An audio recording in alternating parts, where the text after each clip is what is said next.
Hello guys, finally हामी हिउँ खेल्न गएको मैले भ्लग एडिट गरेर हालिसकेको छु। हेर्न चाहिँ नछुटाउनु होला। भ्लग चाहिँ अलि लामो छ, हेर्न जाऊ कति नमान्नु होला। एकदम रङ्गिला चङ्गिला अनि एकदम गाउँको पहाडको हिउँ खेल्नेसम्मको क्लिपहरू मैले समावेश गरेर यो मैले मेरो भ्लग मार्फत राखेको छु। एकदमै मजा आउनेछ। यो पक्कै पनि तपाईँलाई गाउँ ठाउँ पहाड अनि हिउँ मनपर्छ भने यो भ्लग मार्फत तपाईँले देख्न सक्नुहुन्छ। पहाडमा कति हरियाली छ, एकदमै नेपालभन्दा नि एकदमै बेस्ट लाग्यो मलाई। यस्तो पहाडहरू हरियाली पनि छ, डाँडाकाँडा। अस्ति चाहिँ आगो लागेको चाहिँ यहीँनिर रहेछ।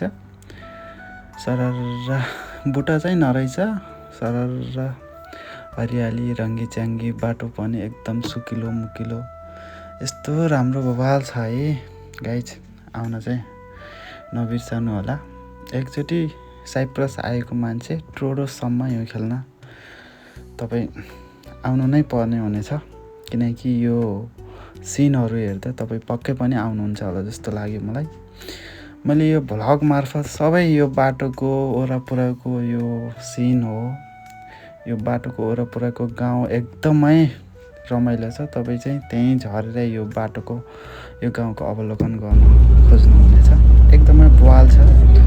टुरिस्ट जाँदाखेरिको यो हिउँ खेल्ने भन्दा नि यो गाउँ हेर्दा तपाईँलाई एकदमै मजा आउनेछ। एकदम बवाल छ। मैले भ्लग मजाले गरिराखेको छु। म चाहिँ धेरै क्लिपहरू ल्याउँदै फेरि राख्दै गरेर एडिट गर्न नि साह्रै जाउ लागेको थियो। के गर्ने, एडिट गरेर फाइनल्ली हालिसकेको छु। तपाईँहरूलाई कस्तो लाग्छ लाइक अनि कमेन्ट सेयर गरिदिनु होला, ताकि मलाई आउने दिनहरूमा अझै राम्रो भ्लग बनाएर हाल्ने हौसला मिलोस्। आई होस् तपाईँहरू सबैजना सन्चै हुनुहुन्छ होला। म धेरै केही बोलिनँ यो भ्लग मार्फत, यति नै हो। तपाईँले सर हेरिदिनु होला। भ्लग चाहिँ मैले डाँडा काँडादेखि लिएर हिउँ खेलेसम्मको सबै क्लिपहरू यसमा समावेश गरेर मजाले बनाएको छु। भ्लग चाहिँ एकदमै लामो छ है, तपाईँहरू पक्कै पनि जाउ मान्नुहुनेछ जस्तो लागेको छ। तर के गर्ने, सबै क्लिपहरू समावेश गर्दा भिडियो अलि लामो नै हुन गयो।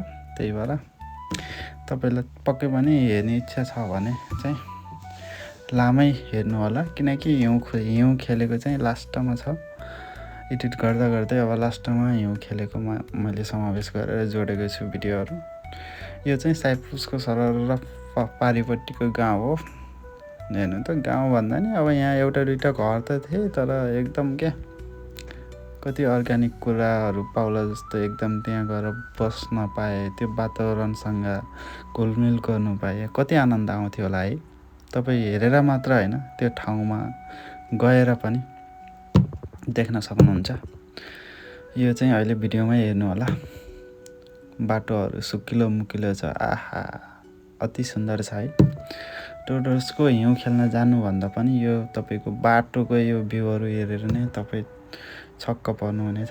एकदम बवाल छ, राम्रो छ। तपाईँ पनि एकचोटि गएर घुम्नु होला। हामी चाहिँ फाइनल्ली घुमेर आइसक्यो।